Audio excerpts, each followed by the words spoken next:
Hey guys, what's up? So it seems like every time I do like a little video or I talk about something, I get a lot of like, hey, I didn't know you were into whatever. And I think we all have those things that we don't really talk about every day, but that we're kind of into. And so one of the things, and I've done a few videos here and there where I have kind of tongue in cheek done the she works hard for the money videos with the silver bars and stuff like that. And I don't know if you guys know like that. When I first was separated from my ex-husband, I was scared. He'd been the breadwinner for our entire marriage after we'd had kids. So I was on a track, like when I was younger, like, you know, after high school, where I was like trying to establish credit and I was trying to save money and I was trying to, you know, get a credit card, pay it off, establish credit, whatever. So I had excellent credit. I love to work. I would work like, 40, 50 hours a week at my job. And, I just was committed to like having a career and having a job. And then we had kids and I stayed home with them. Everything changed. So I had quite a few years of not working. Then I had some years of working very part-time, like 5 hours a week, 10 hours a week. The money was predominantly, he earned the money. And so we started like an IRA and it was in his name. And then he ended up spending that. So I had no retirement. I had no plan. I had nothing. So I started very basically with some things. I opened a savings account for myself. I had no idea how the divorce was going to go. I did not ask for alimony. I did not ask for him to pay my legal fees. I did not ask for anything from him. In fact, he ended up asking me for alimony. That's a whole other story. My lawyer shot that down so fast because I started making money on OnlyFans and he went after it. And so he thought that he was so, emotionally distraught by the divorce that he filed for that he then needed me to pay alimony. But that's a whole other story.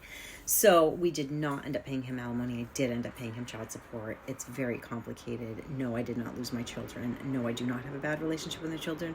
No, I am not a drug addict or a prostitute, and I do not have a bad relationship with my kids, and I did not lose them. They lived in the family home with him, and I paid for their support, and that's why, because I was making a lot more money than him. I'm making a lot more money than him. So I was scared.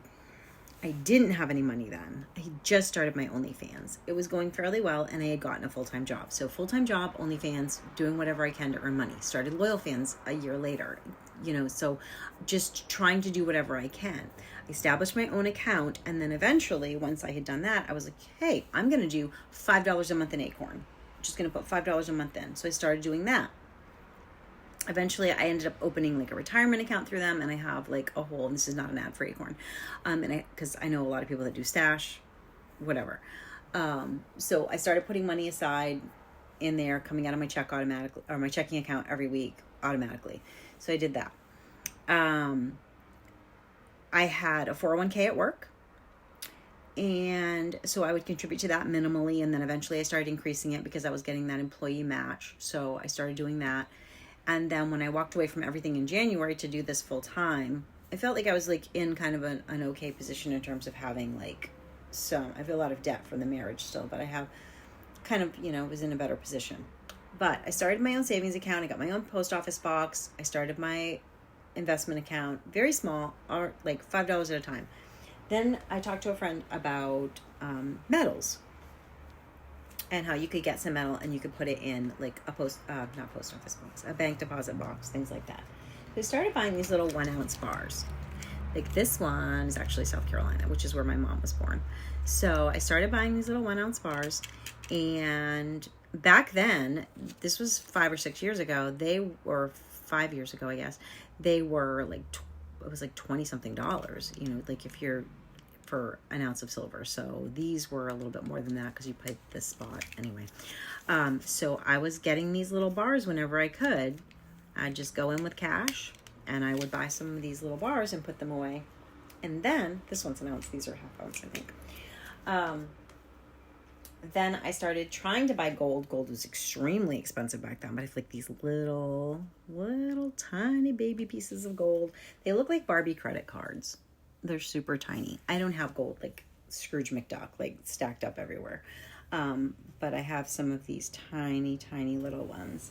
And then I actually bought some copper because why not? And copper's like ridiculously cheap. So I bought some copper on from eBay, and I bought like some coins. You can get the coins for practically nothing. So it's like buying some copper coins.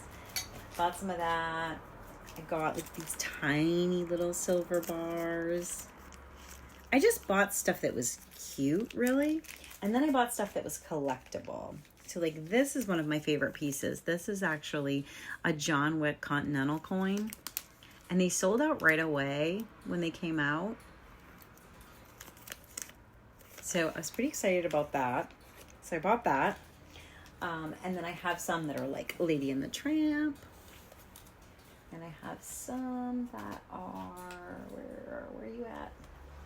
Like the Great Pumpkin from Peanuts. It's hard to see.